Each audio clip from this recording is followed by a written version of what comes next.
Yo, yo, yo, what's good, YouTube? What's good? It's Stormybman, and I am back welcoming you to the Friday Night Chop Session with Stormybman. And we are here for this Friday, April 9th, 2021. The month is just moving right along, and I apologize for the couple minutes delay. It couldn't be helped. Sometimes I have to restart the system to get everything back online, and it picks its times when it forces me to do that. So we are here for another Friday Night Chop Session. This is number 105, and we are calling this one Lipinets Seeks Whether There's Puss in Boots. Yeah, I get creative with them titles, don't I?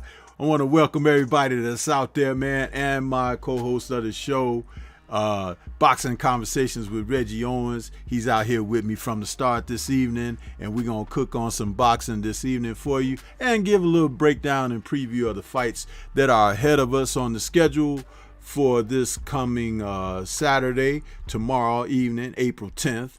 That's what we're here to do, talk about it with you guys, and we're going to get down on into it. What's going on with you, Reggie? How you doing this evening? Oh, man, doing good, OG. Doing good, man. Yes, sir. Yes, sir. Hey, man, it's like when we, I don't know about you, Reggie, because I know sometimes you be listening in and you be coming in from work and stuff when we get the show started. But I always have a great feeling come over me when I drop that beat for the show and we get ready to go live. It's like, I like that beat, man. And I see some brothers out there in the chat. They say they like it too. I think, because we went through several incarnations of a theme song for the show, but I think that one fits really well there. So I don't know about you, man, but I'm liking that beat for the show, bro.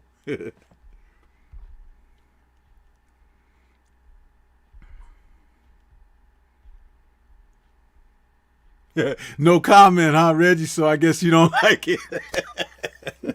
Oh, I didn't know you was passing it over to me. It was just dead silence. It was like, can I have some milk, please? Yeah. Why you leave me hanging like that, man? Come on, man. Oh, I didn't know you passed it over to me because my internet been tripping too, so I didn't know that was okay. No, I was just talking about the beat, the beat for the opening for the show. Everybody, they give us compliments on that one particular track, that's all I was saying. What you think about it? No, it's a good one. It's a good one. You had me over here checking my Wi-Fi signal when I heard it go silent. But no, it's a good one. No, it's all good. But hey, man, I did get that nap in. I ain't gonna lie. I got me a little bit of a nap in, but the nap wasn't the reason for the delay. The delay was when I looked at everything and was ready to go live, I needed to just reboot the laptop. And it's like, and it picks its days that it does that to me. Because I had, sometimes I shut everything down anyway and then start it up. Then it's like it does its own thing, man. I think everybody out there know it. If you use a laptop, man, these doggone machines, man, they're going to be the end of us because they make up their mind to do what they want when they want, man. That AI is something else. You got to really pay attention to what's going on with it. So, but yeah, man, I hope everybody out there had a good week. We got a few people out there. We'll just go ahead and get started on this. Let's see who we got. I'm having a hard time seeing who was that. Oh, that was Taylor Bell out there in that super chat. Yeah, that's what that was. Taylor Bell, a man out there in that super chat.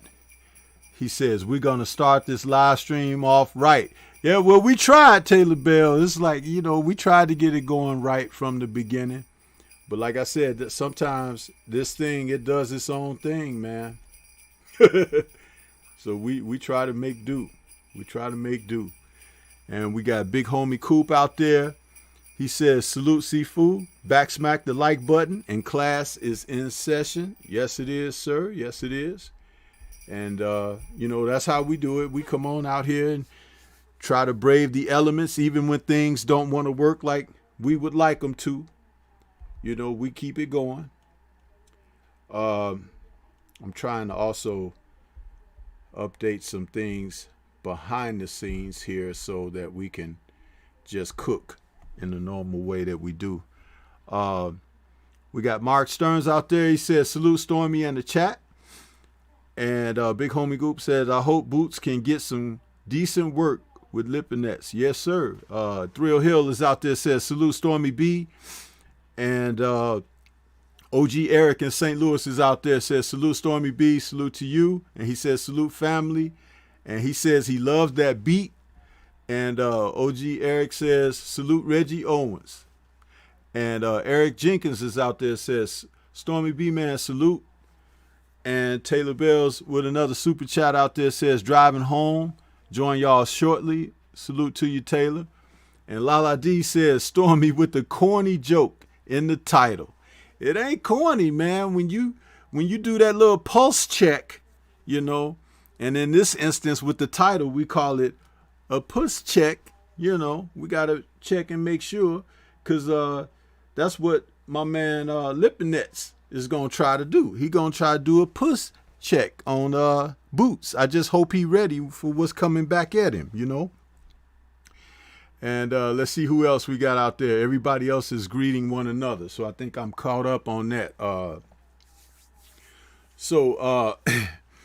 Reggie, as the week has started off, we're seeing some more of the same as they talk, you know, about fights that may happen, may not happen, and things of that nature. And, you know, you and I, when we did that post-fight show on Harrington and Frampton, we had talked about the fact that what might be next for him. And I know he was eyeing unification because that's an opportunity for him to do something he hadn't done with his career. And it's understandable. But behind the scenes, we know that he had already asked Shakur Stevenson to step aside twice, where Shakur and he are, you know, companions, comrades, and knowing that straight off the bat, Shakur was being a trooper by letting him have this Frampton fight, because Shakur could have been chomping at the bit to get at Frampton himself, and Frampton, he fleet of foot, was dancing away from Gary Russell Jr., and they also danced away from Guillermo and Rigondeaux. And I'm just glad to hear him say, after suffering his knockout defeat to Herring, that he's going to leave the sport in retirement, hopefully, not in the trunk of a van or a car or something when them MTG guys get a hold of him, because he was supposed to try to get in there and win that fight from Herring. But what are your thoughts on the fact that Herring was trying to push for get toward a unification possibility with Valdez or someone like that, and not go ahead and face his contender, which is Shakur? Yeah, I mean, I see where Herring is going with it, but Shakur being young, hungry, and one of these things, man, he's throwing a wrench in the process of what Herring has kind of scheduled for himself. And I understand there's a close affiliation between their camps. Herring's, you know, possibly looking to avoid that, not wanting to step in there with the younger fighter who's possibly a tough challenge for him, and possibly not. But Shakur wants that. Shakur is like the heck with our close friendships and anything else. This is probably his closest way of making this type of fight. But I feel what Herring is doing, man, and I can't too much knock it. Now dropping the belts and all that, that ain't too good of a look, but it's understood that he doesn't want to fight this guy, being their friends. There's other opportunity, but hopefully he can get that Valdez fight. Hopefully he can get it. You know, Reggie, some of the best friends in the sport of boxing have mixed it up inside the ring. some of the guys who became even better friends than what like these guys profess to be. I remember someone talking about Mr. Porter and Crawford being friends, but neither of them even attended one another's weddings and stuff like that. And Evander Holyfield was very good friends with what's the brother's name that was at cruiserweight? Mike Tyson knocked him out. I see Curtis out there in the chat. Maybe he can refresh. Henry Tillman. I'm sorry. Yeah, there we go. Henry Tillman, Evander Holyfield, and Henry Tillman were very good friends. And when they were cruiserweights, they fought each other. And Holyfield knocked Henry Tillman out almost into his wife's lap, right there ringside, his fiance rather, because they were going to get married after the fight. And Tillman had to, go to the wedding and everything with lumps. You understand? Because Holyfield handed him some, and they were the best of buds.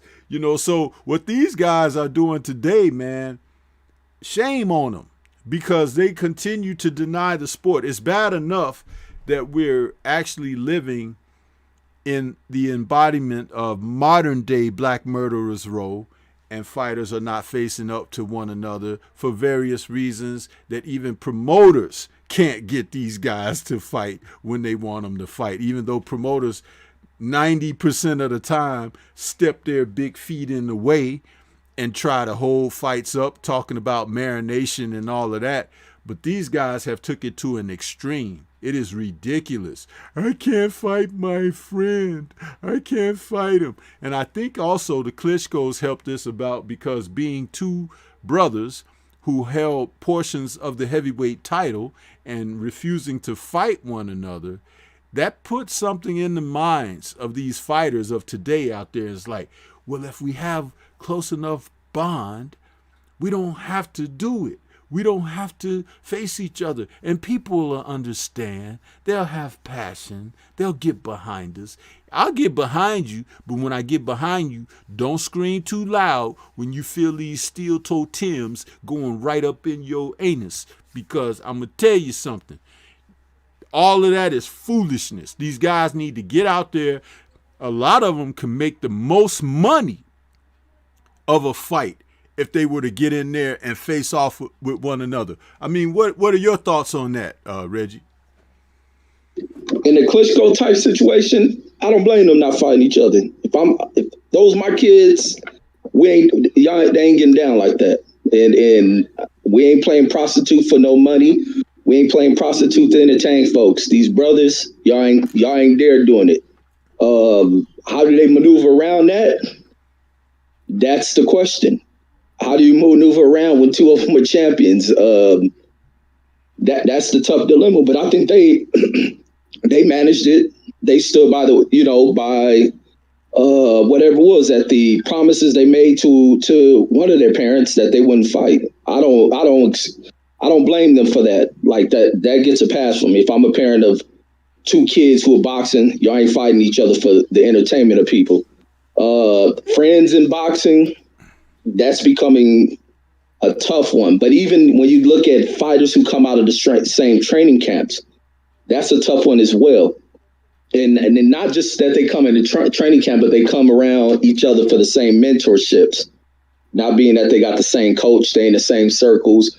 One fighter may want it more than another fighter, and you tend to find it that way. And I mean, in those situations, who want to see a fight like that? Well, one fighter ain't going to give it his all because he's in a mindset like, this, my friend, I'm trying to hold back. The other one's giving it his all and dust through the dude. It's a hard dilemma, but it is the game they got into. They ain't brothers. Other side of it, they ain't related. So the friendship thing ain't the same as the brother thing. Herring's in a tough spot. Now, if he vacates that belt like I hear him talking about, if he don't get that Valdez, that's going to look cowardice as heck. But I see why he's doing it. Do I excuse it? I don't know.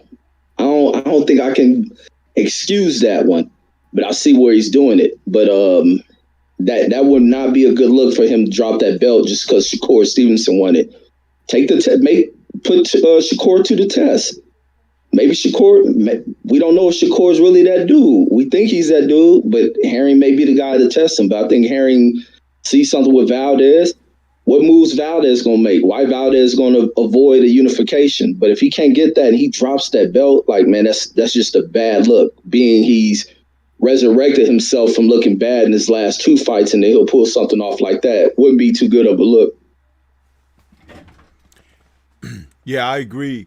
And don't get me wrong, when I mentioned the Klitschko brothers, I understood that, that they weren't going to fight one another holding portions of the heavyweight title and holding the division at hostage.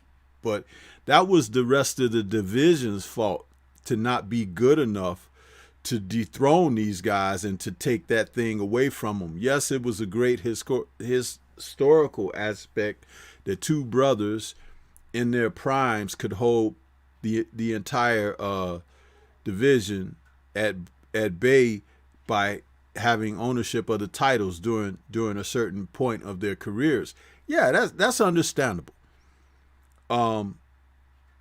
But and it would be the same as like you got the Charlo brothers. You don't want them fighting each other professionally within that division where they are just one division away from one another even now.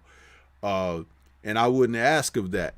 But I'm just talking about these guys who claim to be friends and everything. Listen, when you try to make an Olympic team, you have to fight your best buddy sometimes when you guys are going for a spot on the Olympic team. Mike Tyson lost to Henry Tillman, and they became decent friends and allies, and then Tyson knocked Henry Tillman out in his first comeback fight after losing to Buster Douglas. So, I mean, there's history of men fighting in the ring, and sometimes men have become friends after not being friends before facing one another professionally. You look at Arturo Gatti and Mickey Ward. Those 2 men, they respected one another in the sport for what they brought. They were kind of that same level, although Arturo may have had better boxing skills, but their styles made for great fights. And as they fought one another and tested one another's resolve, they had so much respect that they became buddies, in their trilogy, which is a classic. So, I mean, I don't know that these guys of today understand. And maybe it's because, Reggie, to be perfectly honest, the purses are a lot different today. And fighters are making a much better living when they get up into contention in the sport, especially when they find television revenue. And they are not put, or forced to face one another because they're making enough money now that they could sit out the sport for months and months at a time, if not annually. And see, that right there, if you make the powers that be smart enough and they start tightening up those purse strings, yeah, you're going to have to see somebody saying, hey, I got to eat, I got to do this. And maybe that should be an aspect of it too, as far as the fans. If you really want to see these men get in there and face off and provide you with the entertainment that you so crave, maybe stop supporting the run of some of these guys. And since there are so many titles out there now, it's like eventually you have to adopt a mindset that it's not the title that is so much a thing to be acknowledging. Maybe it's the fighter who does something with his position, meaning if he's fighting the better opposition, that's your champion. He's the guy, he's fought several men out of the top 10 on his way up, and he's going to defend for a moment and start taking more guys on. Maybe that's the way to look at it. And for the guys who have just beating fringe contenders or guys that are not even in the top 20 and guys you've never heard of, you know what I'm saying? This is the type of thing where you want to see someone get out there and perform, huh? and not just pick and choose what they want to do. Huh? It's like when you go to the buffet, you know, there's a whole assortment of things that you could put on your plate. But quite naturally, you're not going to put what you don't like on your plate.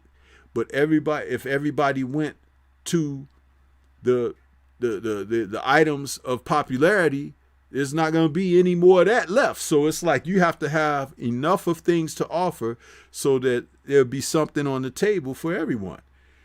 I just feel like a lot of these guys are really, you know, they've been in positions where they've made some money, and no matter what that position may be for them, they don't want to lose that footing. They want to maintain. And at the end of the day, that's not an attractive thing. That's not something that you're going to be looking at and saying, oh, yeah, well, I can see and understand that. You're just going to be questioning, what the hell is the guy doing? You know? So those are my thoughts on that, Reggie. Yeah, no, I have nothing else on it.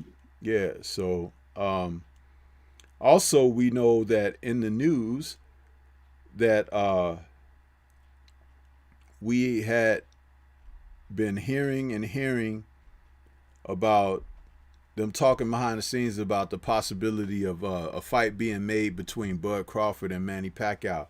We pretty much know now that that's not going to happen, right? It's like the talk of that, Bob Arum, once again, dangling that carrot in front of Bud Crawford. It kind of reminds me of that old Warner Brothers cartoon where Wile E. Coyote thought he was going to get the Road Runner, and every time he tried to do something, one of them Acme bomb kits or something blow up in his face. It's like he just can't get the Road Runner to save his life.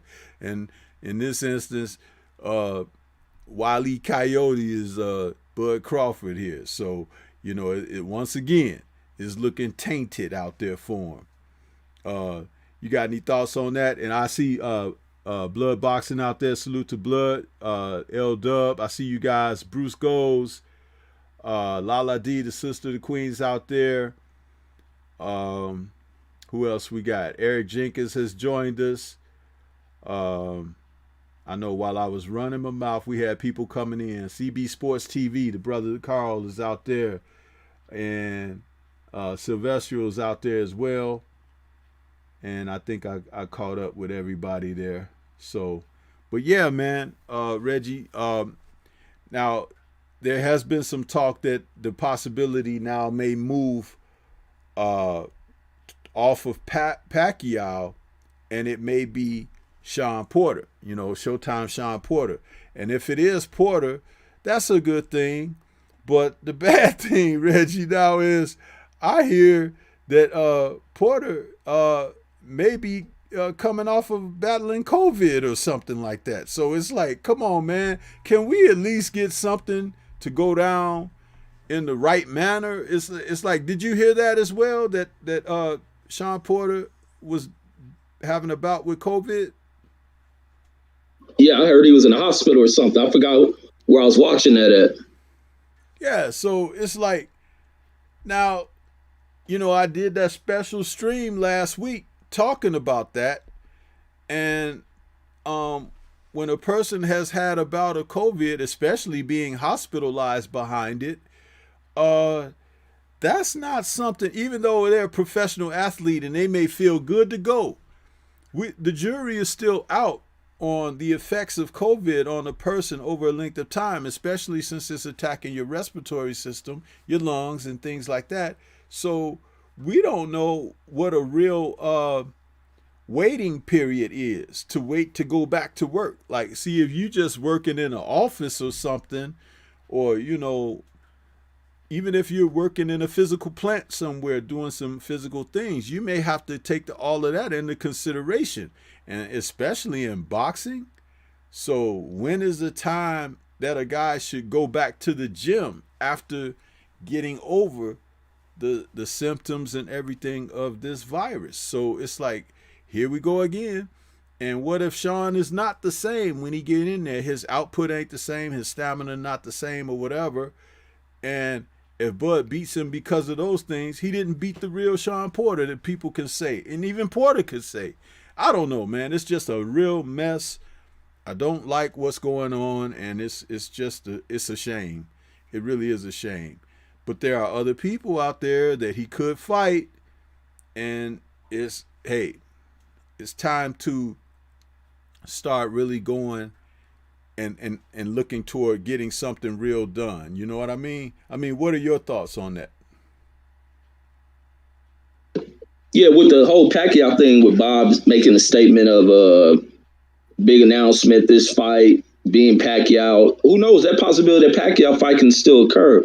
But Pacquiao ain't the only fish out there. Pacquiao is not the only fish. He's kind of on that back end. Well, he's past his prime, even though he's still able to compete against these guys because he comes from a different cloth. He comes from a different era, and it's crazy. At 40, he can still compete against this current class of fighters, and that speaks volumes there. But there's a lot of tough competition out here for Terrence Crawford, regardless if he don't fight Pacquiao or whatnot. It doesn't look like he's fighting Earl. It looks like Earl's going into his unification because they're adding more difficulty in making the fight. So he got Sean Porter out there, Keith Thurman doing a lot of mouth running. Boots Ennis going to display himself tomorrow. Boots Ennis may become available. Get himself, if he earns a clean victory tomorrow, walks out that ring unhurt, and he's starting to call for these dudes. It's a possibility he can be out there if Crawford ain't taken upon the big names, former champions. He has to do something. There's too many good names out here outside of Pacquiao if he's not going to get it. Pacquiao ain't the one monkey that stops the show. Like, they have to continue to go on. And it's on Bob, man. Bob interferes with a lot of this crap. What's Bud's part? Being with Bob. I think that's the part that he plays, but he puts a lot of the reliance on where his career go in the hands of Bob Arum, being Bob Arum's the money figure behind it. But Bud should have figured out a better way of running business. But not everybody's business savvy, so they're going to stick in situations like that. But ultimately, it's affecting him at this point at 147 in his career. Before 147, because the competition is such a hot contested division, especially it's the division of Floyd. So Floyd leaves and people looking for a new face in the division. And he comes up here and he just hasn't danced with any of these dudes. I mean, they've been putting him in the ring with everybody. He's doing what he's supposed to, and that's stopping every single person out there. We know who he is, but he has to also understand, man, you up in that 30-year mark, you passed 30 a couple of years into it, and things begin to change, man. He's an athlete, take care of his body, he can prolong things, but he got to get in the mix with these dudes. But Ennis is right on their tail, man. It's too many of these young fighters, man. This is a entry and exit sport. You got a certain amount of time before you begin to pack it up, get the heck up out the way. And that's starting to happen. You got these, got the young dudes that's in there at 147 now. You got cats exiting 140, entering 147. And then you got some of the 135s that will be up there pretty soon. So you ain't got too much time to play before these young dudes begin to start marking a spot in this division. But he's gonna have to find something. No more the Kavalaskis and none of these other guys they can pull out. They just have to find somebody. If it's not Pacquiao, somebody else. But Bob Arum is the genesis behind all this crap that's taking place in this in the stagnation in his career. Like that, they got to fix that, man. It should be, and he has to fix it. I know he ain't vocal when to get onto these platforms, but he's a vocal dude. He's a vocal cat. See him in his social media. He's outgoing. It's just when he's out of his comfort zone, he's gonna shell up and cut off on people. But I'm waiting to see what happens, man. But maybe they can still get that Pacquiao fight. Who knows? Pacquiao ain't got no other direction going. He just can't fight anyone. But that's my thoughts on that. I just wish Pacquiao would go sit down somewhere and be a politician and go on and enjoy that second part of his life. Excuse me. I got a name out there for you. How about AB? Why don't you pick a fight with AB. AB seems willing to fight people, especially if they call his name. He ain't never ran from no smoke. And it's a fight that'll probably generate pretty good box office because AB is a person that people like. People pay to see his fights and things like that. And that might be a fight that could be pay-per-view. I don't know. I don't know that end of it, and I don't track the guys like that. But I'm just saying, and it's not because of the fighters. It's because of the aura of mystique behind that or whatever.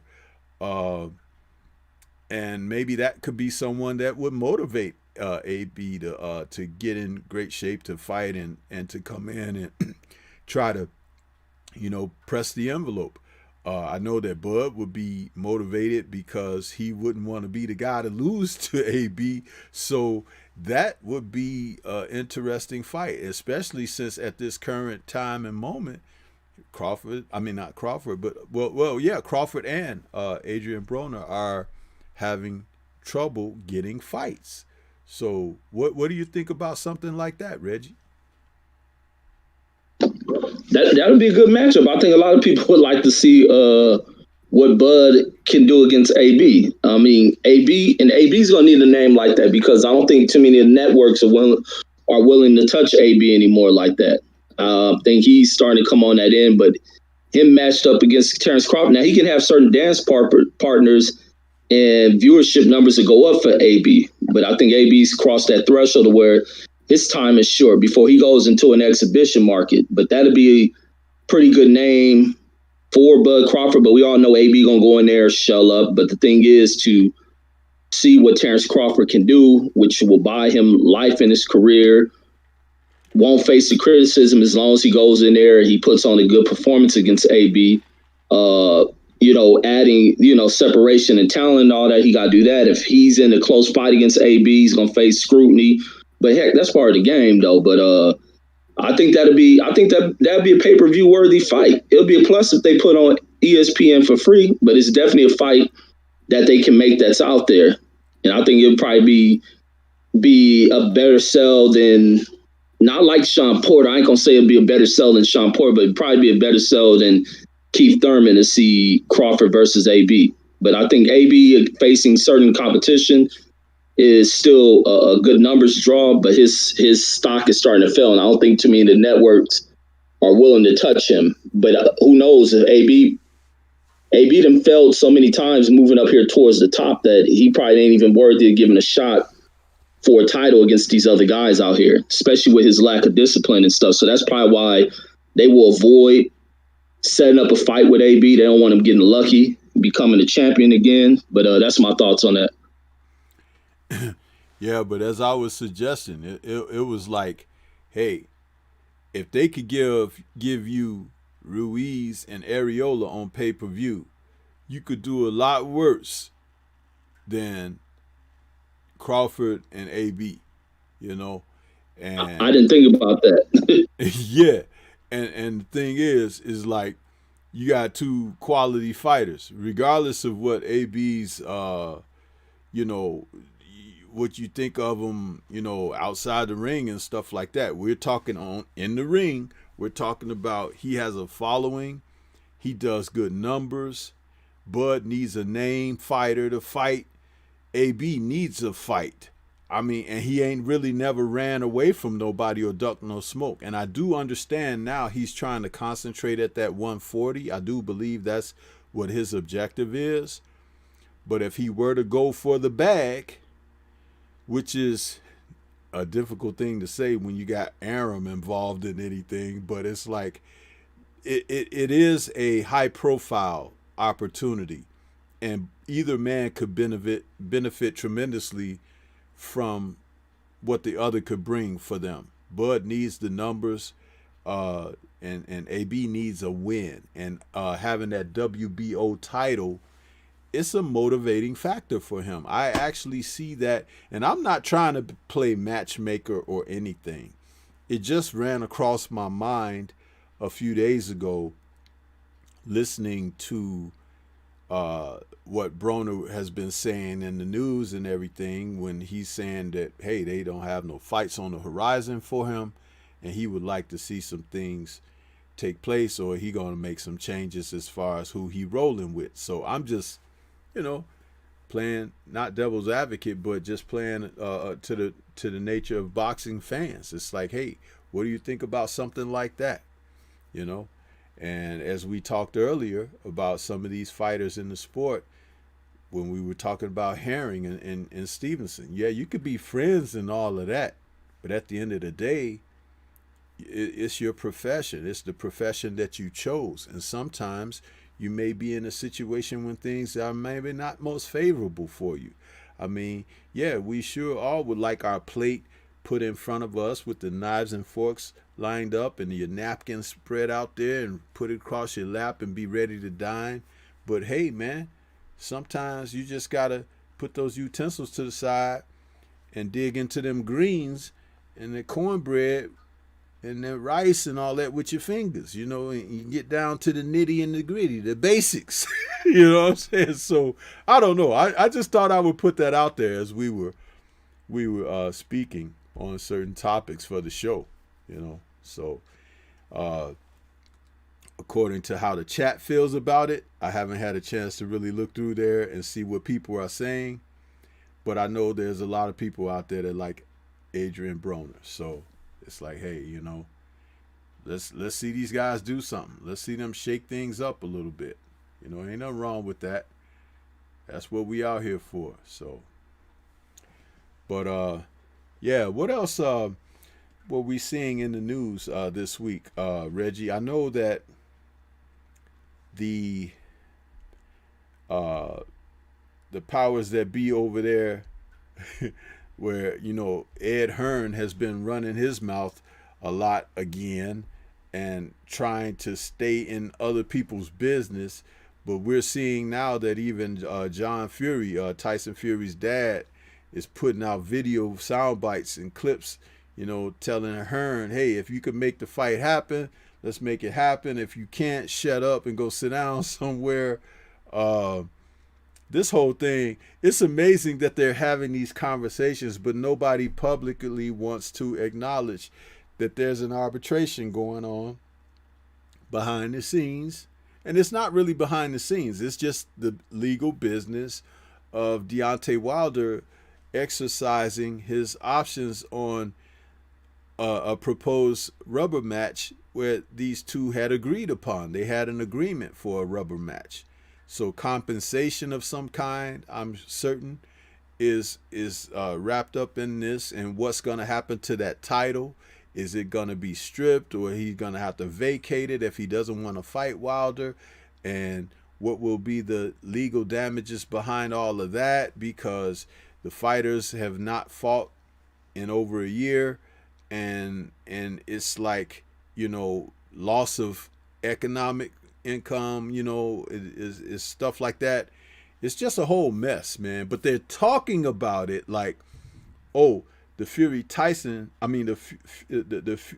Fury Joshua fight, they just can't find a venue, and they just, they're just trying to work this out, and they want to have it in the UK, and Fury can't even fight in the UK, and it's like all of this lying, man, going back and forth. So what are your thoughts on this, Reggie? And cook on it for a minute, because I'm going to take care of something real quick. Yeah. This stuff with Eddie Hearns, man, this guy is live by his, what is that Frank Sinatra song, I Did It My Way, and he's one of these dudes who wants to do things his way. He wants to rewrite the rules to the sport, not for the betterment of the sport, but just to benefit him, just for the betterment of what he has going on in his situation. And being that there's contractual stuff between Wilder and Fury, and Eddie Hearns almost like, forget that contract, tear it up, it expired, let me look over it. They probably let Eddie Hearn review it, and Eddie Hearn's like, oh, it's expired, let's bypass that. I got this guy over here, sign this dotted line, I got us a fight, I got these wealthy Arab princes over here looking to put money on it, just knowing he's throwing out lies and trying to get Tyson Fury's name on the dotted line. Who knows what kind of trickery he's pulling over there? And Fury and Warren and Arum better watch whatever they put their names on. But I'm pretty sure these are pretty smart, savvy. They study legal documents, so I'm pretty sure they'll stay away from it. They probably got a team of people who understand the whole legal aspects of stuff. But just dealing with Eddie Hearn is something you have to kind of be cautious as hell about, because this dude will lie every damn syllable of a word he speaks is going to come out as a lie. It's hard to decipher what's real with Hearns. But to get that fight, I would like to see it, but under the circumstances, based on if there's papers put out here, there's contracts out here, you got to honor that stuff. And I'm interested in seeing all three of these different probabilities and fights between all these heavyweights. I would like to see Wilder versus AJ, Wilder versus Fury, AJ versus Fury.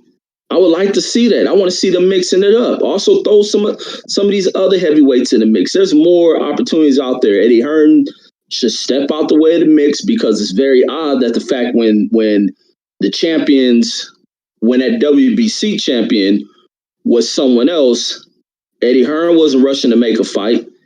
He wasn't rushing to do any of that. He was looking to sign Deontay Wilder to move him out the way, to use him as some type of roadblock. And there's companies who do stuff. They'll throw money at something to remove competition. I always like throwing them little business studies in there, because the same situations, people will be like, how you going to throw money at something to throw someone out the situation? There's a company called Boeing. It's a company used to be called McDonnell Douglas, where Boeing comes in there, merges with them, buy them up, absorb them, move them out the way, kick the competition out, get rid of stuff that you brought with them to push your own product. And that's what Eddie Hearn was willing to do with the signing, that attempted signing to bring Wilder up over there, doing everything to offer Wilder this money, but never putting Wilder and AJ on a contract or on any type of agreement with the same names on it or promise it. They just want to move Wilder up out the way. They're afraid of him. They think their prospects are a little better with Tyson Fury, being that Tyson Fury is in this devastating one-punch knockout artist. He still is a guy who can knock fighters out, but I think they like their chances, and also the economic opportunity. I think it's a big opportunity for AJ, as well as for his financial future. It's a legacy type fight for him. It can mask away him being a coward and his avoidance, ducking tactics of Deontay Wilder. It's a way to kind of build him up and bypass the fact that he is scared of Wilder.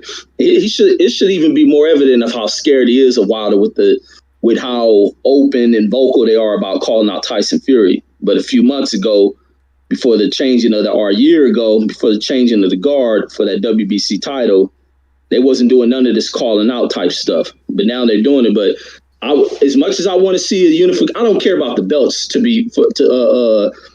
begin with. So I don't care about undisputed and all that other crap, because I don't think there'll be no such thing as undisputed. Even if it was Wilder, who I like Wilder out of all the heavyweights, was to win all the time, I wouldn't even view it as being undisputed. I'd just be the top guy who beat the most of the big names in that division. That's all I look at. So I can care less about Fury and Tyson fighting because it's supposed to be for those belts. Those belts don't mean crap. I just want to see the top guys fight each other. But based on, there's a contract out there. Fury was given a contract, supposed to honor it. Honor these contracts. That's why it's hard to get fights made, because you get promoters and other fighters who sign things, then renege on them, duck up out of stuff. But and the other thing, they just need to make it, because everything else, court is delaying everything. Both of these fighters have been out of the ring for what's going on, 15 months. They need to get it over with. Even Fury's talking this stuff because he don't buy into these lies coming out the mouth of what is his name, Eddie Hearn, to where he's about to pull out of that fight, giving these guys a deadline. I think he said something by tomorrow. I've seen in some posts that he has, to where there's other deals on the table that he's willing to take. So I want hear what's that about, see what deals he's talking about that he has. But it's hard to even trust. Even if they do announce they got a deal, it's hard to trust that. And I'm kind of almost getting what I hear people talk about. If you don't see him in the ring, then it's not happening, because that's what they have turned this sport of boxing into. And that's an unfortunate thing. You back, OG? Yeah, I'm back. Can you hear me? Yeah, I hear you. Yeah, because I also had muted my mic, and I don't mute this mic very often, and I wanted to make sure it was back on, because that light on it flashes a certain kind of way. Yeah, good points that you were making, especially about how all of a sudden it's so important to get a unification now, right? Can the fans really not see this? It's like, why is it so important to get a unification now? They're even doing it in the midst of talks about a rubber match between Fury and Wilder. So it's like you're actually willing to go away. Where was that conversation after the first fight? You know, it's like, oh, it shouldn't be a rematch. Just it was a draw. So, excuse me, let's next man up, right? No. They pushed for that rematch, even though we had a couple of fights in between the first fight between Fury and Wilder, and that didn't bode well with me, because I was like, what's going on here with Bob Arum stepping in and all of that foolishness? Why wasn't AJ like, well, let's unify Wilder and I? You didn't see any of that. And now all of a sudden, it's really important that this happens. No, what's really important is that you guys revisit Luis Ortiz, who you had signed under your banner, just to put him on ice, so it wouldn't be talks of, you fighting him or facing him. And even though he's aged even more, it will probably still be a competitive fight against AJ. I wish they would make these guys get in there and fight, man. And outside of Wilder, who has Fury fought in the top 10? Seriously. It's like nobody talks about that. Those two dudes that he went and fought, Otto Wallen and that other guy, I can't even think of his name. Schwartz. Huh? Schwartz. Yeah, Schwartz. It's like, who even knew of those guys before they were signed to fight Fury? Nobody had seen them on the radar or anything. So, but if Wilder goes and picks up some guys like that way off the radar, people will be like, oh, who is he fighting? And this and that. It's like, man, the double standard, the bigotry, the prejudice, all of this stuff in the sport, the holding people at bay and at hostage. It's like they're trying to treat Wilder like he's a non-factor. The man was champ for 5 years. You're trying to disrespect him and act like he's a nobody when he's done nothing but put on crowd-pleasing fights, knock people out where they say they want to see good, entertainment, and here he comes providing it at his best, and they're trying to pretend like now he's a non-factor. He's a nobody. I could see if that was someone like Charles Martin, right? Because Charles Martin was awarded an IBF vacant title that he hadn't shown anything that shows that he had the prowess, skills, boxing acumen to rise up to a championship level. He just fought an opponent for the vacant belt, and he beat the guy. And it's like, okay, so Joshua and his camp felt like they had even more experience than Martin and everything. So they went after that right away, which business-wise, that was a good move. But it really didn't say anything because he was just a little bit better than Martin. But what's interesting is Martin has gotten better since they originally fought, and AJ hasn't. And it's like, if you really want to see something, I would like to see a rematch between those two, because I don't think it would necessarily go down like it went down the first time. You might still have the same winner, but I think it's a totally different fight right now. Matter of fact, let's cook on that for a minute, Reggie. a possible proposed fight rematch between Joshua and Martin. Do you think that that's a different type of fight a second time around? Man, I still got AJ beating on that guy. I still think I think AJ's a good fighter to me. I don't knock AJ like that. I just knock his heart because he comes off like he's a coward. You know, it's just them dudes who can fight. They'll fight anyone else, but there's one person out there who just has these people's heart ripped up out their chest. And Wilder just happens to be that dude for AJ. I think AJ can defeat probably every heavyweight out there. There's a possibility he can beat Wilder. But his heart ain't there. The kid, to me, AJ can fight, and I think Charles Martin just ain't on this level. Even with the improvements in Charles Martin, I just don't think he's on that level. And especially if they took Charles Martin to a venue to where it's just that big, so adding on top of him being under these bright lights, it's going to be in underdog territory. He's going to be in AJ territory. So how does that play on Charles Martin mentally as well? I just don't think Charles Martin rises to that occasion to be up at that level against AJ, even with the improvements. But I think AJ is one of the top heavyweights out there. Yeah, but if you keep talking about heart, which is an essential part of being a professional fighter, you have to give some type of acknowledgement to people who have had it on display. You remember the Martin fight with Kalnaki? Reg? Yeah, okay. In that fight, Martin grew up in the fight. You saw him grow to a different level by the time the last couple of rounds of that fight took place. What happened was he found out getting hit, getting hurt, getting knocked down, things of that nature, it's not so bad as long as you get back up and keep fighting, or you hit the other guy every bit as hard as he hit you, and so forth and so on. And we talk about this to much depth in other shows, and it always finds its way back, these topics, because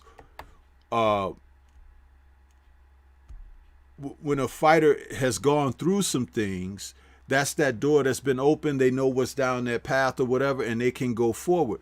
When a fighter has never really been through those things, he may be apprehensive, you see, and that's the thing. Will we get to a point where some of these guys, when they realize, because the sport that they're participating in, it's like it's a part of the process. Getting knocked down, getting hurt, getting your jaw broke, getting knocked out. That's all a part of the process. It's your job to try to, defend against that in a match, not defer and get away from it because you don't want to be in a situation where it could happen to you. The only way it can happen to you is when you're in the ring against an opponent and you have to shore up your skills. You have to get better. You have to do certain things to help be able to ward off of that opportunity taking place in a fight that you're fighting in. But we don't see this from these guys, and they're not pressed for that. And, so it bees. Like when you saw Martin beat Gerald Washington, that fight took on a different kind of look for me as far as looking at Martin, because even though Washington, people are thinking not much of him at this point, but you have to also understand that Washington has taken fights that other fighters wouldn't take. He's fought Martin, he's fought Wilder, and he's lost to these guys, but at the same time, he hasn't gotten better either. But you take a guy like Martin, he's got his butt kicked and he's gotten better. So I want to see what can happen. Can he take another step? What would it have really been like had AJ faced Andy Ruiz Jr., who was hungry, desperate to defend and retain a title, becoming the first Mexican heavyweight champion in history. Imagine if that was who AJ had to go up against. That guy who wanted to crush because he wanted to put his legacy in history and be like, I am the man now. Could you imagine if that was the guy that AJ was fighting? When you just said yourself about his heart and everything, that if that would have been what he had to face, and not a guy who was woefully out of shape, looked like he didn't spend any time in the gym, and was ready to eat Twinkies in between the rounds. We didn't see that. And when you make these guys realize their worst nightmare come to manifest, that's when they break down. And I believe all it takes is someone to enact it against AJ, and he will fall apart. He's a machine. He's a publicity machine. He's someone that they propped and pripped up there. But in this age of weakness in the sport, nobody dares shatter that mirror.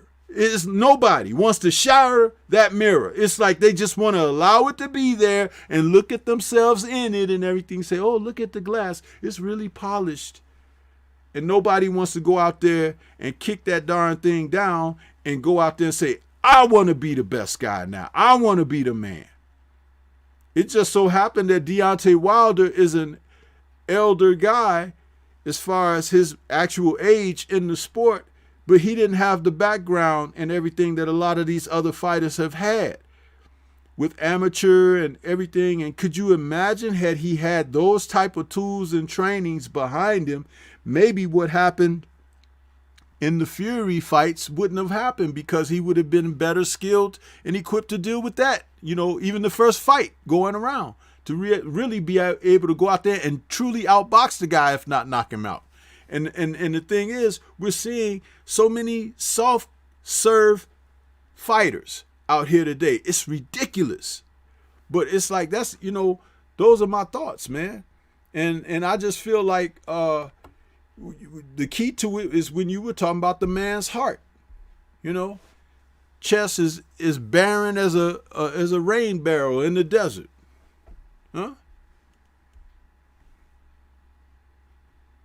Yeah, I think his fear just comes from Deontay Wilder. I think everyone else, AJ will find a way to beat these guys. Fury would be a tough match for him, but I don't think Fury takes his heart. I think Wilder has AJ's heart.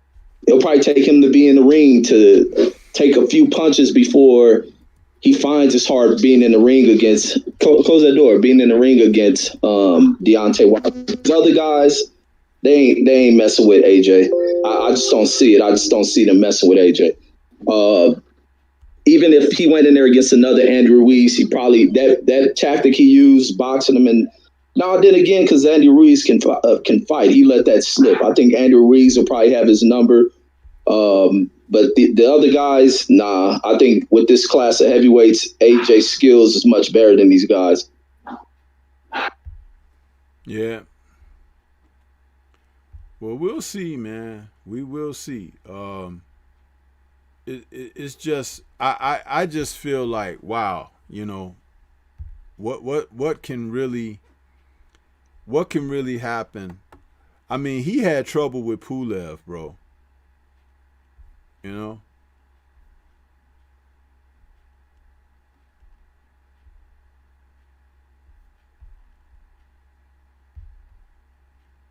You there? Oh yeah. I know you was passing that over to me. Yeah. No, I was saying he had trouble with Pulev, you know, and Pulev was there to be KO'd. You know, it's like, it was ridiculous watching that, man. And I mean, how many times do we have to see this crap? It's like, you got a guy that is just, you know, he's trying to figure it out. And let's not forget this.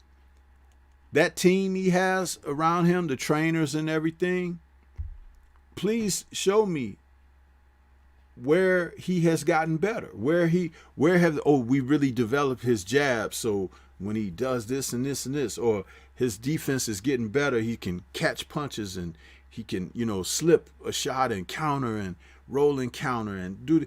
You haven't heard them talk about those kind of things with him. You haven't. And it's like he won that rematch against Ruiz Jr. by playing keep away, but never engaging, never mixing it up. And of course, he got the size and reach over the guy. Like, you got an 80-inch reach and the other guy got a 70-something inch reach, 72, 74, whatever it is. Of course, he can't get to you as long as you stay way over here and just pop him, and move, and pop him, and move. But we saw what happened when you tried to mix it up with the guy. He knocked your lights out. So those are the kind of things that I'm looking at. I'm just saying, like, wow, this guy, I don't know, man. I don't know. But I just thought, we mentioned that, Yeah, no, and I feel why people feel that way about AJ, but in this class, like in the 90s, AJ he'll be dog food. But currently, he only got two guys that he really has to worry about, and that being Fury and Wilder. Other than that, I just see him being, because like I say, he can fight. AJ can fight. It's just he lacks heart when it comes to Wilder. But even in that Pulev fight, I thought he was a little tentative until he started letting his hands go and began to touch Pulev. Pulev couldn't take the power because AJ can punch, and I think a lot of these dudes in this game, he's going to get up out the ring. But the one dude I would like to see going there with him would be Michael Hunter. I was thinking about that earlier with Michael Hunter out there and how many people try to write him off to the side. But I think Michael Hunter may be able to create some noise within this division if they fight him. Because I thought he should have probably got that victory when he did fight who was that, Povetkin. Yeah. But who knows, man? We're going to see, as the fights, as things begin to shake out, we're going to see an emergence of the younger guys. I think that's what's going to be on its way. The younger fighters out there will get better and will advance. I think guys like Ajaba and that sort, he's going to find his everything is going to run its course for him, because he's not as talented as he needs to be. He's very easy to hit and things of that nature. So I could see him being food for one of these other guys. And you look at guys like Anderson, who's looking to be like, more of the cream of the crop. But it's just that these guys got to get in there. They got to get in there and start mixing it up.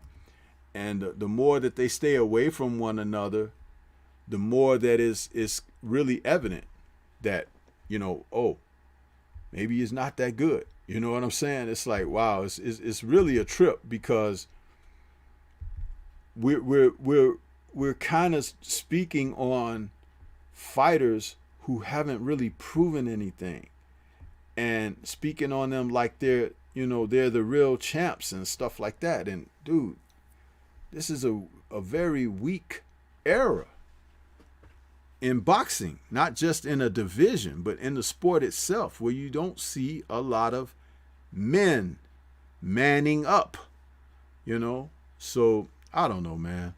But we can move on to another one. Let's talk about this for a moment, Reggie. Why is it that Mel Charlo is not on ESPN's pound for pound list? And not only is he one belt away from being complete undisputed, but he has the Ring Magazine belt too. So isn't that supposed to be a pound for pound title? The Ring Magazine belt? So it's like, what disrespect, what disgrace that these people fix their stinky little fingers that they keep in their behinds all the time to write and type that this man's name not be included on that list. What are your thoughts on that? I think ESPN is a scumbag organization. Network organization, all of it. And I tend to not even watch ESPN unless there's a fight on. That's the only time I even look at ESPN. I don't watch football no more because of ESPN. I don't watch the NBA. Well, it ain't too much on ESPN, but they've kind of turned me away from a lot of the sports that I like. Creating narratives, wanting to create stars out of particular people, running that type of programming through television.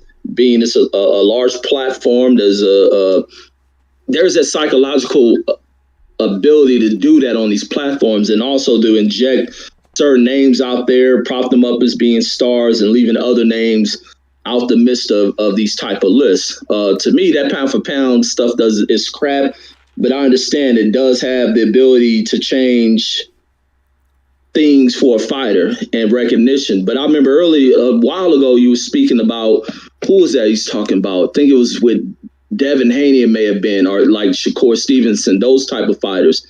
And the reason behind not wanting to give praise to these guys is what they're afraid of. They're afraid of creating another Floyd Mayweather type situation to where a fighter becomes a recognized star. He's getting this acclaim, getting this recognition, and he begins to control things. And I think that's what they're worried about. Like you said, this guy has all the belts, Ring Magazine, and they still leave him up off this list.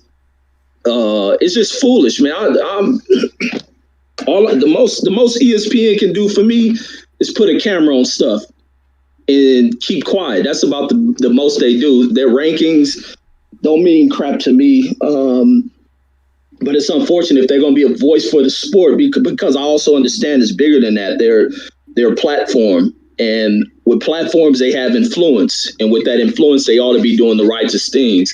But when they're playing games like that, it's best to just bash those credited with putting a list like that together, and also dissecting that list and shooting it down, because as much as they have influence, the people who do content and speak and address on that type of stuff has influence as well. It can tell people why it makes no sense that this fighter isn't on there. Just like Shakur was kind of teed off because he wasn't on there. I don't even know who on the list, but I know I was hearing about Shakur being teed that he wasn't on the list. I thought Jamel would have been on the list. I think he should be on any kind of list that's boxing related based on what he's achieved. He ain't a dude out here avoiding fighters. He's a dude looking to fight. Like you can't bring up nothing negative about that dude. The most you can bring up on Jamel is the way in which he responds to stuff, or his level of anger, or the way he trips. But he's a fighter. He ain't a golfer. He ain't a tennis player. He ain't a spelling bee champ. He ain't a newspaper writer. He's a fighter. And so the way he functions may be hard on the ears to listen to that, but he's a fighter. His thing ain't the talk piece during battle, or when there's a person on the other side that he's about to go in there with looking to knock his head off. He needs to be put into a certain mindset, and that's what you get from him. And he goes in there and he accomplishes what he accomplishes, and that's racking up victories. So these fools just clownish, man. I think that's why I never bought into pound for pound lists, because when you get folks like these people that put it together, Larry Merchant and them, none of this stuff made sense. And also, like, my mindset is that I always had this thought that based on what they say pound for pound is, there's no such thing as a pound for pound fighter, because none of these dudes fight each other. They're not active enough to where you get them. They win one fight and just think, oh, I can beat everybody. It ain't the way it works. It ain't the way it works, because you can rematch a person and lose that fight. You can fight against some other style and lose that fight. You can be like how Mayorga was against Vernon Forrest, and Mayorga couldn't beat Sugar Shane. So that's the way things shake out. You got to get in there and defeat these different styles. Boxing is DNA. Ain't no two fighters and two styles the same. Some people may look the same, but don't fight. But that doesn't mean nothing. It doesn't show the heart, what a person is willing to endure, what they'll overcome, what they take from the other fighter. And that seems like with the Boots fight tomorrow, you're going to see that. But to leave Jamel off the list, that kind of it'll kind of diminish any kind of list having any validity to it. Like they might as well just rip it up and trash it. And I'm a person who's seen Jamel going into fights and was going for the other fighters. I started to lose him, and he found a way to win these dang fights. Got to give that guy his credit. That's my thoughts on that. Yeah. One of the things that I've looked at with this too is when you look at the type of fighters that Mel has beaten and the one victory that he had over the opponent that they gave a decision over him, he come back and stopped the guy. That was like putting an exclamation point on who's best right here. The way that he was able to stop Rosario, it's just maddening and utterly disrespectful, biased, and prejudiced that they would not consider this man. You know, his brother, that's a horse of a different nature, because his brother hasn't accomplished what he's accomplished, but he's still a champion, 2-division champion.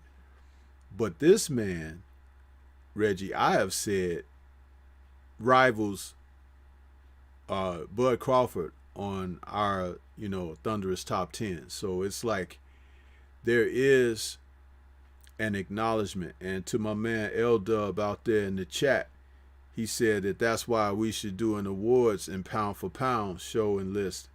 We do, L-Dub. It's just as if you tuned in more regular, you would have seen that, huh?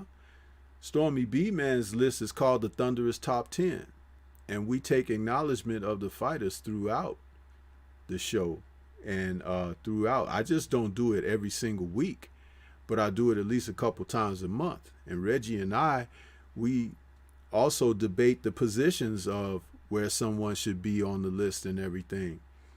But we have done that, and we've managed to continue talking the sport of boxing throughout the entire year of 2020 when there was no boxing. That's what we did every week, man. We were out here putting it together.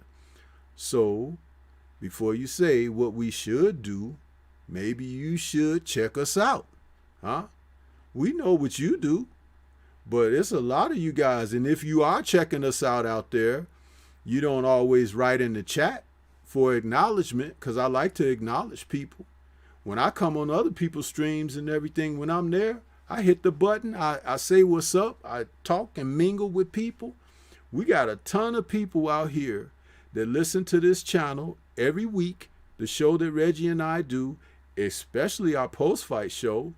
The guys just be out there listening to us. Don't want to acknowledge, don't want people to know that you there, huh? But I've been putting it down week after week after week, solidly. And I don't put other people down, and I don't not give credit given. So it's like people who have been here know that that's what we do over here. And it's not about being competitive. It's about talking about the sport. You can talk about the sport from whatever angle which you have a grasp of it. And I'm very consistent in that. But I am not banging down walls with pound for pounds, but I do speak on the acknowledgments of accomplishments in the sports and things like that. And I see what they're doing right here with this here, leaving this man who is the best 154-pound fighter in the sport, leaving him off of any type of acknowledgement whatsoever, as if he doesn't exist. That is utter foolishness when people do that. You know what I'm saying? So it's like, those are the type of things that I see. And just like when I raised that tonight, on here, we could be talking about so many other things that everybody else talk about. But if you notice, we've talked about some things at length and in depth from a different perspective, because that's what it's all about. People have different perspectives. You know what I mean? So, but this man right here, he should be on the top. Anytime you want to take a fighter like Monster Inoue and give him all types of accolades and everything, being a little guy like he is, doing what he's doing, but he ain't doing what this man's doing. And I've talked about him. I had a great video that got corrupted that I couldn't upload that I did on Mel Charlo because of his accomplishments after he stopped Rosario. And I hated that I lost that video, because it was a homage to his accomplishments and an acknowledgement of where he should be thought of in this sport. This man has shown us, and I'll speak it again right here, he can win every kind of way that a champion can win in the ring. He can knock you out with any punch. He could get you early. He could get you late. He could get you in the middle rounds. He can outbox you. He can outfight you. His ring IQ is very good. He has a decent chin. He has decent defense. There's not a lot of flaw there. Even when we were critical after he dropped that decision to Harrison in their first fight, when we were critical of his, and I say we because I was amongst some others that had said some things, but when we were critical of how he took that, you know, and how he behaved in the aftermath of that, what it showed me later is how he took everything and turned it where he's supposed to into motivation. Now he's on that level of can't be effed with. You understand? Because he did it the right way. He was able to turn his stumbling block into a stepping stone. And now that he realizes that a loss is just a part of the process, he doesn't fight with that mindset of, I got something to protect. He fights that he has something to defend. You see?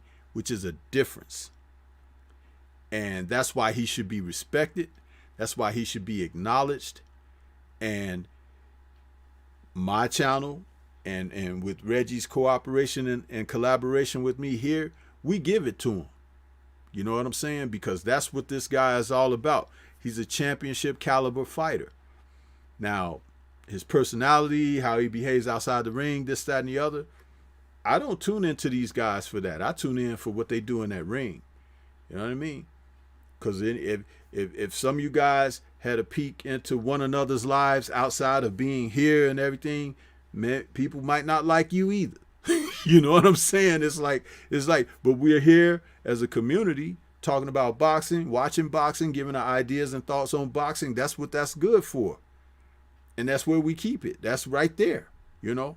But this man should be acknowledged far more than he is, and he doesn't get the respect. But on this channel, he will always get that acknowledgement and respect. Reggie, did you have any last words that you want to speak about Mel Charlo? No, that was it. But I went back to go look at that list from ESPN. It looked like it's just a bunch of ESPN fighters on that list above them. So it's a crappy list. It's a relevant list. I don't know what Usyk has done to be up there. Maybe it's cruiserweight work, but I really don't know how Lomachenko is above Charlo or how Oscar Valdez would be above Charlo. But that's my thoughts on that. Yeah. It's crazy, man. Unbelievable. And just because someone is not on your network, you're supposed to just like not acknowledge them. But it's world championship, right? World titles, right? So if it's the world, that's everybody, right? I mean, am I missing something there, Reggie? No, you're right. Yeah, if it's world title, if it's that, then you know, you ain't saying regional, you ain't saying country, you're saying world. So ESPN, get your stuff together, man. You know, hell y'all doing over there? It's crazy. But yeah, let's move on, Reggie. Tomorrow we have fights pretty much early and late into the evening. Now, I haven't got all the start times, but one of the things that I wanted to say is this whole thing with Conor Benn, and he's going to be taking on Sammy Vargas. I think it is Sammy Vargas tomorrow on the Zone. And I was not able to get the start time on that yet, and I was looking for it. Did you have any knowledge of a start time on this fight, Reggie? No, I don't got no info on it. And this is supposed to be. Oh, we got Lawrence William in the chat. He probably know it. Yeah, he should know, because that's the resident stat man. He knows. This is a WBA Intercontinental Continental welterweight title fight, and Vargas has been a guy who's been a dance partner for a number of fighters out there, Reggie. And one of the things that I noticed about him is he can be a tough customer. And when I say tough, I mean being able to take what you have to dish out or whatever, but he's not beating guys. If this happens to end up being a fight where he's like besting Ben or something, then Ben is definitely not on the level of world contention. And I've seen some fragile moments from him, but not enough to say he ain't gonna make it. But something to call the question is like, okay, I got to keep my eye on this kid now. What are your thoughts on Conor Benn, if you have seen any of his fights or anything? Of course, the son of the Dark Destroyer, Nigel Benn, Conor Benn. Yeah, I think I've seen his last two fights, I believe they were. But it's him trying to live in the shadows of his father. I mean, he has heart. But does he compete with the top guys? I know he's calling for it. And I don't knock it. I ain't gonna knock him not being able to go out here and get these other opportunities. He's building a name for himself.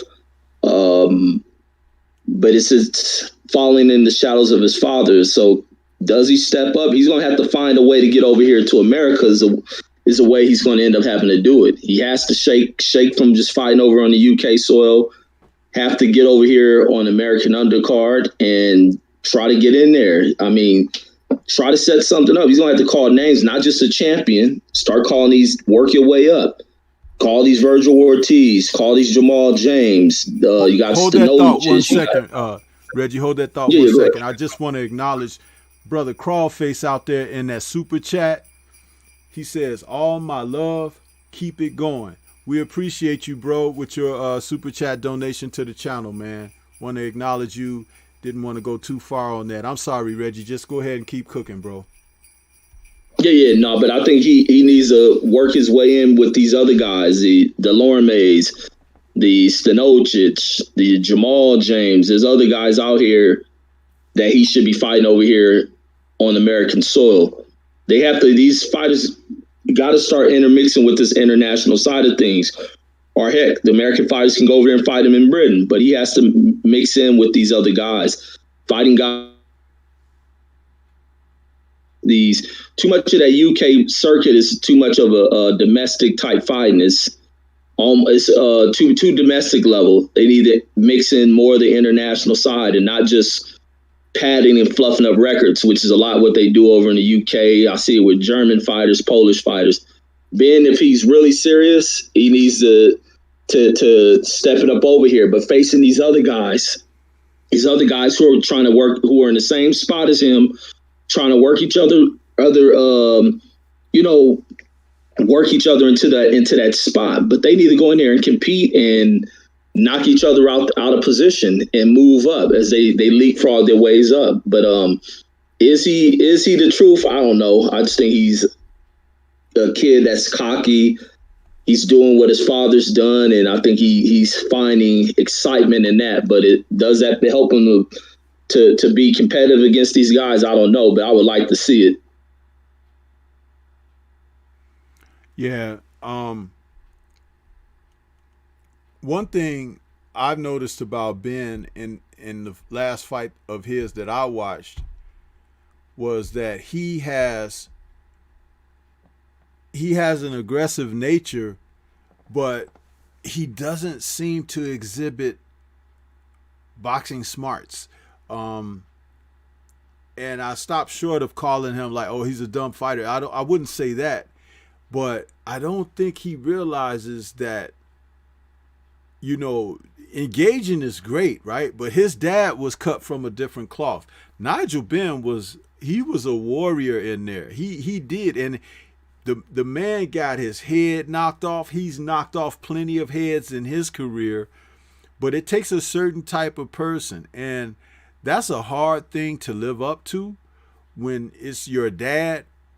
And at welterweight, you got some guys who can really punch at that welterweight division. And remember, he's starting out at welterweight. He may tap out at 160. You know, if he's a big growing guy, I don't think he's coming up from smaller weight classes, so he very well may make it up to at least 154. And we know what kind of beasts are up there. And he's not defensively responsible at all.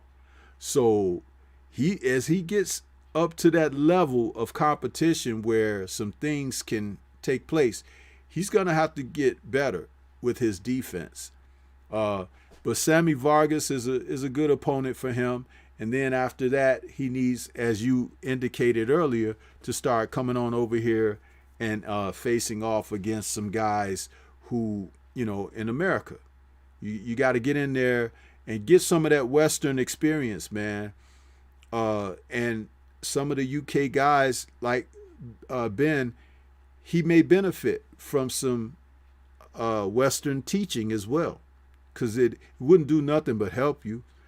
I don't know why these guys don't want to follow the lead of Lennox Lewis. Lennox set a real great blueprint for these guys on how to get better. And he's often willing to talk to them and help them. And they just kind of despise the guy. It's like because he's, you know, Jamaican from the UK and Canada and everything, and he considers himself a worldly person. And they don't want to respect the guy. I got tremendous respect for Lennox, for what he's accomplished in his career and for how he's carried himself as a champion. It's like, man, it's amazing the mindset of how people can be so dismissive of quality and just eat up garbage, man. That's one of the reasons why the pharmacies and the doctor's office are full, because people just destroy themselves. And then you got to put your life in the hands of these other folks. It's ridiculous. But yeah, that's what I had to say about Conor Benn. And salute to the brothers out there in the chat. They're saying that Bruce Goes says that 2 p.m. Eastern, Reggie, which is 1 p.m. Central. And what's that? 11 p.m. 11 a.m. for you, I guess, Reggie, right?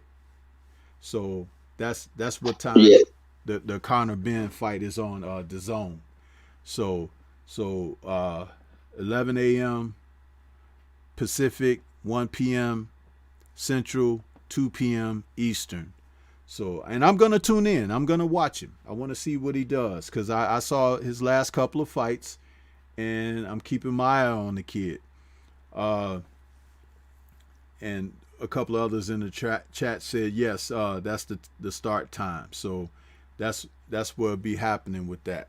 Now, as we move on, there is another card that's on tomorrow, and that's the ESPN card, which is featuring Joe Smith Jr. and Maxim Vlasov. Personally, Reggie, this fight right here, I think is going to be a very good fight. and it's going to be one of those what Kurt Sugar likes to refer to as good TV fights, where you get a couple of guys, they're kind of on that level with one another, and it could turn into like a Ward Gotti kind of thing, or it could just turn into one of those fights that it becomes a fight of attrition, who can endure the most out of the other and everything. And I don't think it's going to be a snore fest. I don't. But this is going to be one of those kind of fights that if you tuned in, you'll probably be patting yourself on the back, glad that you watched it. So just heading into a conversation, about this match. What are your thoughts on it? Yeah, that other guy, I don't know too much about him. I know about Joe Smith, rugged, durable, determined dude. I mean, I think he's looking to continue upon the wave. He's had some out of nowhere successes in the sport. I think he's the dude he got the claim to knocking Bernard out in his final fight, which Bernard was well past prime, but something that sits up on the mantle of this dude when he tells his story. It sits up on his trophy mantle. Stopping the later Alvarez, defeating him in devastating fashion. So he's riding a wave. And does he continue upon it? We'll get to see. That other dude, I just don't know too much about him and I don't want to discount him because he may go in here and upset Joe Smith. And I think this is kind of Joe Smith's in the position of where he's headlining. They're looking to showcase him, but hopefully this opponent comes in and tries to ruin that party. He's really in here to go in here and earn a give a good showing of himself. So that way, in turn, it provides us with a good fight. But I just want to see what happens. I know Joe Smith more than I know this other dude, so I'm gonna go for Joe Smith in this one.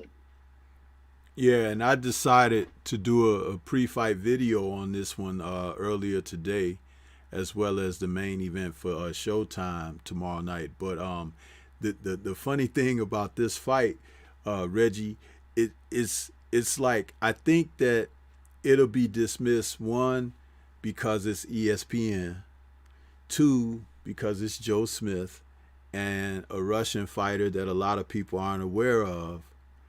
But Lawrence Williams, L-Dub, is out there in the chat. I like to pose a question to you, L-Dub. How do you rate this fight on a scale of 1 to 10 as far as how people should tune in to it? Just put that in the chat, L-Dub. What are your thoughts about this fight as a matchup? This guy Vlasov, he fought, recently, Reggie, that guy Okoli beat that guy Glowacki and last month, and Vlasov fought Glowacki twice, and he beat Glowacki, who's now campaigning at cruiserweight.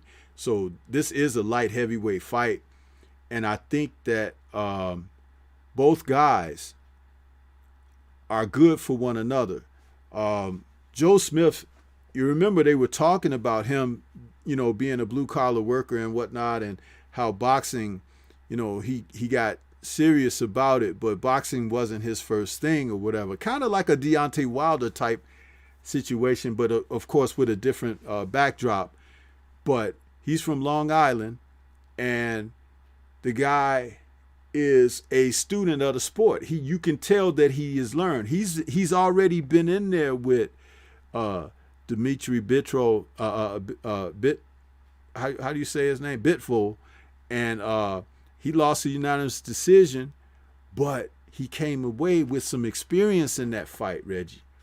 And of course, we saw what he did to B-Hop, and yeah, it's been said that B-Hop was older aging fighter when they fought each other.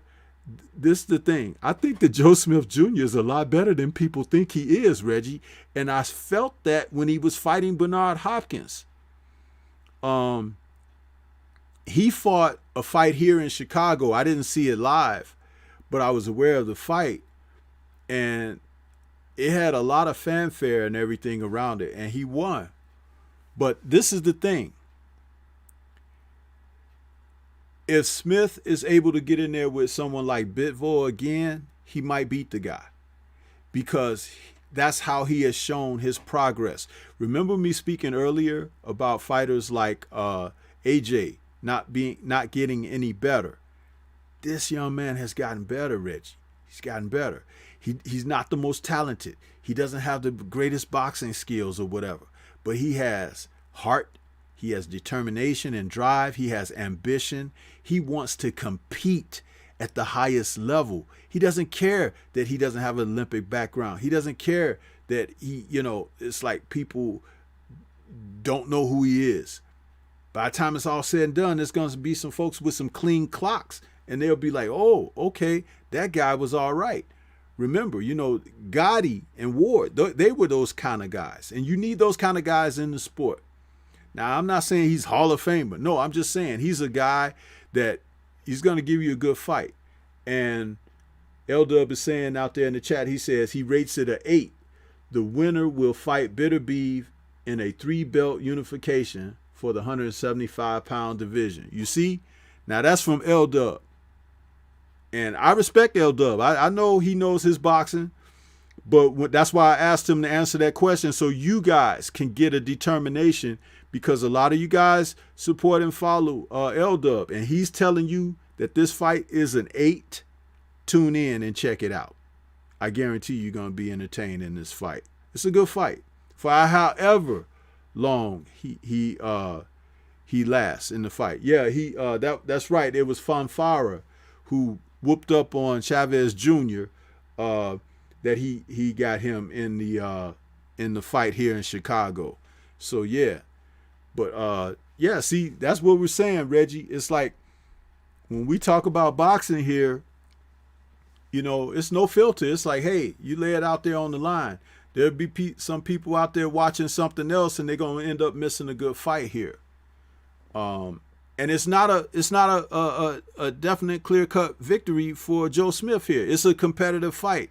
Not that Vlasov is better than him, but he can compete enough, and they're going to test each other's mettle. And that's what these fights are about, because there are some fighters out here that can't handle Vlasov. They just ain't going to get in the ring with him. You understand? And the fact that this man is, you take your hat off to him. That's what that is. So, but any other thoughts or questions, Reggie, that you might have going in for this one for tomorrow? No questions on this one. I was reading Elda's comments on the guy saying he's a pretty good fighter, 50-50 fight. Yeah, I hope they go in here and both of them are trying to outdo each other for the win. That's why I want to see who wants it more than who. And hopefully they both want it equally, and they got to figure out a way to earn that victory. That's why I hope to get out of that fight, out of all these fights tomorrow. Now, that's my thoughts on that. I haven't tuned in yet to see what time this one starts. Do you know the air time of this one, Reggie? No. How about L-Dub? L-Dub, do you know out there in the chat what time the Smith-Vlasov card starts on ESPN, ESPN Plus? You can just write it in the chat for us, please. And Reggie, as we wait for a response for that, the start time for this fight, do you know if you're going to cover more than just tomorrow night's fight, or are you going to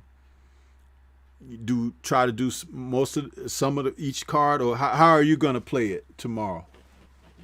Yeah, those later fights, which maybe intersect, I'm going to cover Boots as the primary fight, because I want to see what him and Lipinets look like. They got Stanionis on that one, and I forget who else is for doing a fight. I forget who else is fighting, but I'm more interested in that card, in the Showtime card. Stanionis, my man. I like that guy, Reggie. I like Imantas Stanionis, man. I like that kid. I really do. And I look forward to him in there with what's his name? dog it, Delorme. Delorme. Yeah, I look forward to that because Delorme is the type of fighter that he's gonna give him, he's gonna present some questions, and I want to see how Stanionis does against him. It'll be exciting to see.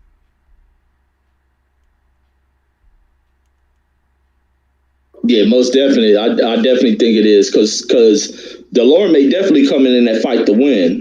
Delorme's definitely coming in that fight to win. He's tired of coming up short. He's determined to get back where he was, and he's been against great competition. So Stanionis got one on his hand, but I think with the type of team he got, the discipline he has, he'll find a way to win. But I think it's gonna be a tough fight for him. But that's what you want. Okay, and salute to Canadian Maple fan out there in the chat. Reggie says 7 to 9 p.m. Pacific time. So that means that's 9 p.m. Central. So yeah, they're gonna try to run that one right over the next fight that we're gonna talk about, and that's okay because Stormy done got a little wise with it now. I put my I got DAZN on my tablet, so I'll be able to watch both.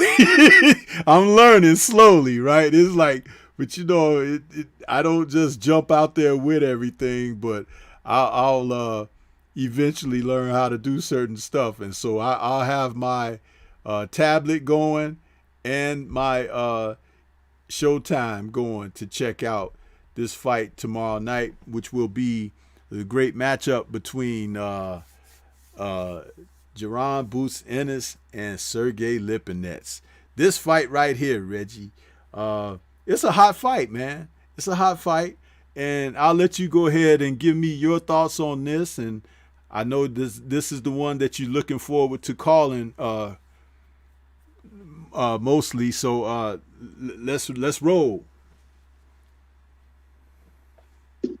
Yeah, I think this is a good coming out party for Boots Ennis. This is a fight that's gonna put him right up there towards an eliminator, or right in position to get one of these champs. You just never know what may end up happening, who drops out of what, and when your name gets called. Going in that Van Herenen fight, he was coming out looking spectacular, and that's the other thing I want to say. It's good to see him return right back to the ring. It's pretty quick comeback, and then to pick this opponent like Lipinets out there, who's very, very tough opponent. Now Boots is going to have to come in here and really display what he's made of, and also his smarts, not just living off of athletic ability. And that's what's going to make him so good, is that he does have athletic ability, and he also has great boxing abilities that he can always go back into and not just play too much in the hand of being an athletically gifted fighter. He can actually get in there and box. But hopefully he displays that. He's not in there playing around, because Lipinets going to be a no-nonsense fighter. Seeing the way he went in there and got rid of Lamont Peterson, try to bring it for the Mikey Garcia fight. Everybody who Lipinets is in there with, he's no nonsense. That guy comes into the play. I think he bring that part out of Jaron. Just want to see what Jaron can give. He can smoke through Lipinets. His number is about to be called very, very soon, and he's doing all the right talk. He's calling out these guys. Is he ready, or may want to take one more fight, see where he's at against the Ortiz level type dudes?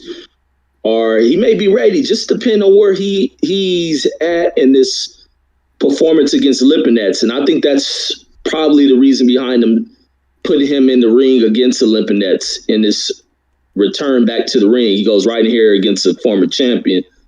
I can't wait to see what he looks like and see what Lipinets going to come in here and fight like. I just want to see a good fight. I'm going for Boots Ennis, but I want to see a good fight. May the best man win. Yes, sir. And Taylor Bell is out there. He's saying Ennis cannot play around. He has so much skill and ability. I hate it when he plays around. Just fight, damn it. Yeah, that's how I feel as well. But I feel that way not just about Ennis. I feel that way about fighters, period. Because I've seen guys get their clocks cleaned, goofing around out there in the ring. You know what I mean? I mean, from Anthony Hembrick and Booker T. Ward, and then when we had an assortment of fighters out there clowning around. Prince Nassim, he would clown around and get his clock cleaned. It's like, dude, you keep it boxing, as far as how you present yourself, and go out there, be serious when you need to be serious, huh? And we've seen so many of these guys go out there and become examples of what not to do. You know what I'm saying? But this is a great fight for him, because for the talent that he has, this is the type of opposition he should have been fighting maybe 3 fights ago. And I say that simply because that's how far extended his talent is. He can't keep fighting those guys that he can knock out in a couple of rounds. He needs to start fighting the guys who can take a little bit of what he has to offer, ask some questions of him, press him a little bit. Now, do I think that Lipinets is going to win this fight? Every man has a chance, but this should be Ennis's coming out party. But sometimes you never know. This is why they have to fight the fights. If a guy gets hit on the chin and he ain't never been hit on the chin before, you could see him do some things you never thought he'd do before. Quit, turn his back, take a knee, resign, refuse to come out for another round, fake an injury. It has happened. Am I saying that Jaron Ennis is going to do any of this? Absolutely not am I saying that. But I'm saying that I've watched enough boxing in my life that sometimes that square circle, as Kurt Sugar likes to call it, can be a truth test for people. And you may have been a front runner. You may have been a guy that really thought he had a handle and grip on this because he was talented. He had fast hands. He had pop. He could do. But then he got hit. Look at Hector Camacho.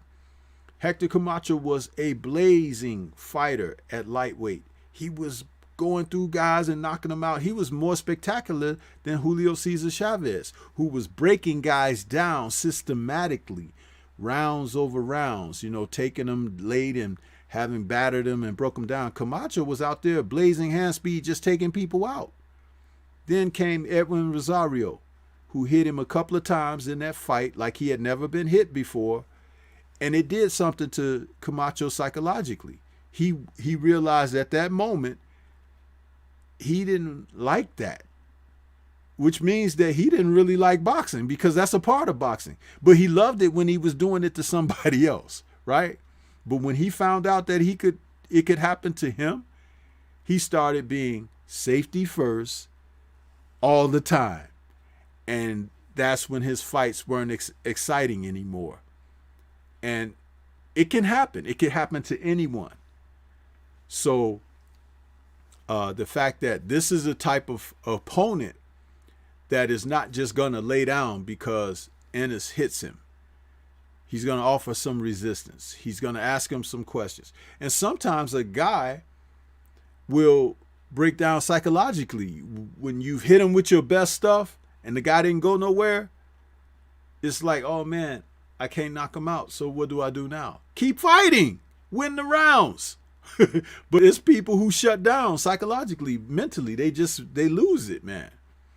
And when you watch enough fights and you see these things happen, you realize, whoa, you have to leave that little window open, for something like that. But yeah, I expect Ennis to prevail. But it's definitely the type of fight we want to see. And lastly, pointing this out, Reggie, and you can comment on this as well. Given a victory in this fight, regardless of how it goes about, he can't go backwards. He can't go back to fighting the guys he was fighting like before Chris Van Heren or whatever. He's got to fight the guys who are in front of him now. And that's the thing, Who the hell rides a bike falls off and everything, after they learn to ride a bike, go back and put training wheels back on it and going down the street with training wheels on their bike? Huh? Who the hell does that? Nobody. You fall off, you get back on, and you keep on going. So, what are your thoughts on that? No, most definitely. That's all I was saying. This fight is a fight to put him in a position of them trying to line him up for a championship bout. Possibly if he doesn't have one more fight, if they're going to test him against the Virgil Ortiz or a Jamal James type fighter, someone that is not all the way a champion, or he may just be pushed right in position of trying to earn him a title. But dang, who else holds the title? They probably put him in against Jamal James. I don't think they ready to put him in there against a Earl Spence. Well, I think he's more of a call for a Terrence Crawford fight, and that Terrence Crawford fight can happen much sooner than later. Because it doesn't look like they're gonna make that Earl Spence one. But I think he's, like you said, he got to move forward, going past this Lipinets fight if he is victorious in it. Most definite. Yes, sir. And that's the thing, man. You know, as we get into it, it's just something that you have to pay attention to. You definitely have to pay attention to that. And again, I'll be watching. I'll have my tablet going, and I'll be having Showtime on my TV. So I've learned how to do that and enjoy it, you know. Yeah. So, but anything else you want to touch on before we begin to wind things down, Reggie? No, that's all I have right there. Yeah. So I expect a decent day of boxing. So just to go over it one more time, what is it that you are covering, and so people can come to your channel and check out your call on the fights? Let us know what you're covering, and you know, you can put that link for your channel in the chat too anytime you get ready. Oh yes, indeed. Yeah, I'm gonna do that Ennis fight. Because there's a lot going on. Even there's some even mixed martial arts. I'm a fan of combat sports, but I'm a bigger fan of boxing. So it's a lot going on. I'm gonna definitely probably, if I'm up, I think my kids went to their grandmother house, so I should be up to do the Conor Ben fight in the morning. Then later in the afternoon, or even whatever, however you call it, but later at night, I'm doing the primary for Jaron Ennis fight for that fight card, but I will be watching the ESPN card as well. And if there's a break in between, or the main event has started with Smith and them, I'll transition over and call that one. That's why I hate that they miss these fights, but we're getting a lot of boxing, so I can't complain too much, but I wish they wouldn't overlap each other the way they are. Yeah. And salute to Mr. Contracts out there. I haven't seen Mr. Contracts out there unless that's somebody that's changed their name. But salute to you all the same out there. Because people are into changing up their names now. And like Stormy can't keep up with all these different names. I'm like, Mr. Shelton has changed up so many times. I just call him Mr. Shelton. He's had all that other stuff. Okay, Mr. Shelton. So it's like I have to, you know, stick to it because, you know, it gets confusing. But yeah, you guys can tune in to Reggie's channel, Boxing Conversations with Reggie Owens, and he will be calling fights tomorrow. And we got also the OG KQKC Boxing. He'll be calling the fights as well. So there's always someone out here from the community that you can tune into to watch the fights.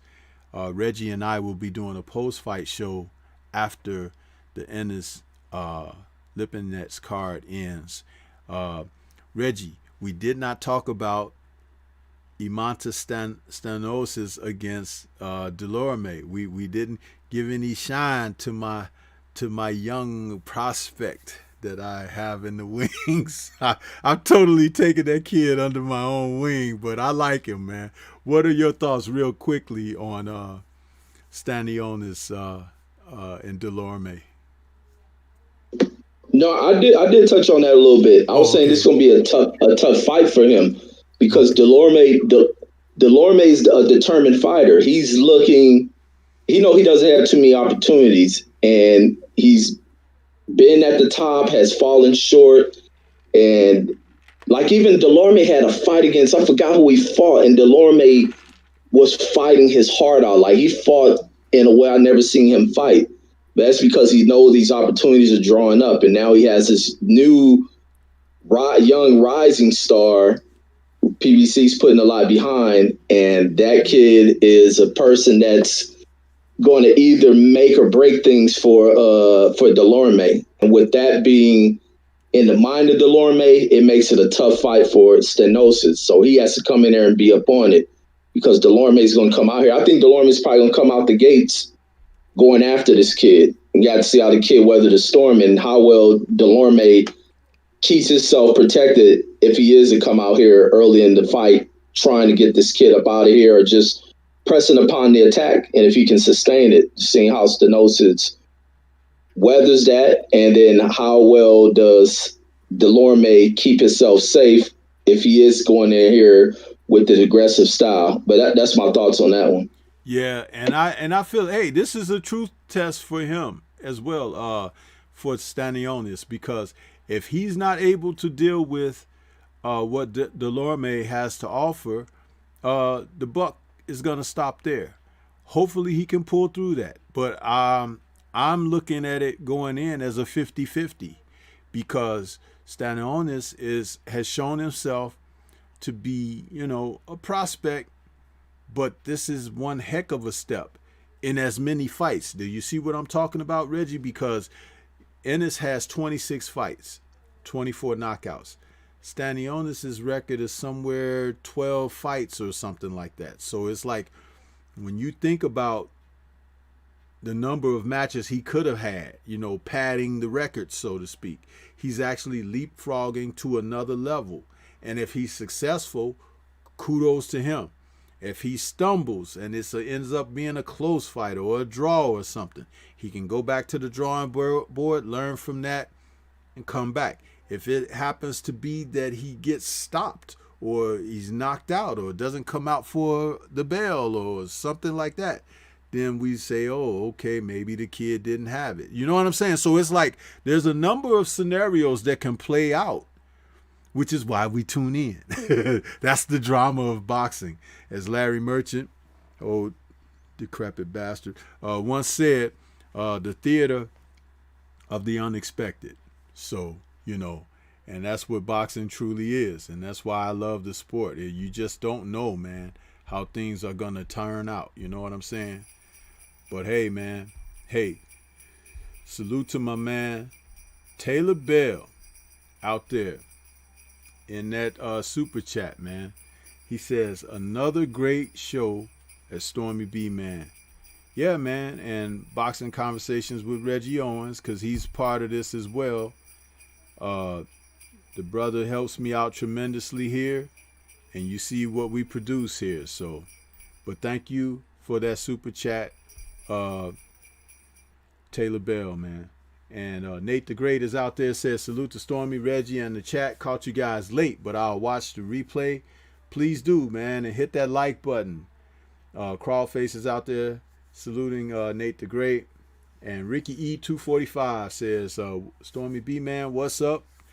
Nothing much, man. Just dialing in with this good boxing talk for this evening. Again, it's like, man, Reggie, that 2 hours, it go by quick, don't it? It's like once we get to cooking on stuff, man, the time just flies by.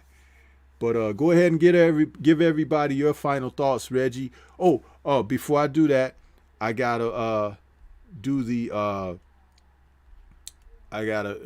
what they call it, paying the bills, so to speak.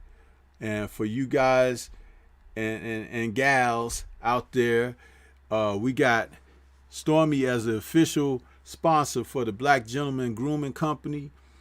And there's a shareable link that both Taylor Bell has put in the chat as well as in the description box down there.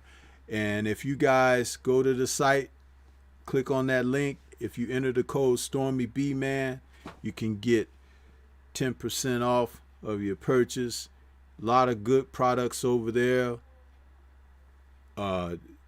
Man, the Black Gentleman Grooming Company, they really got some things going, whether it's like lotions, deodorants, whether it's creams for your skin and things like that. It's like, just go over and check him out.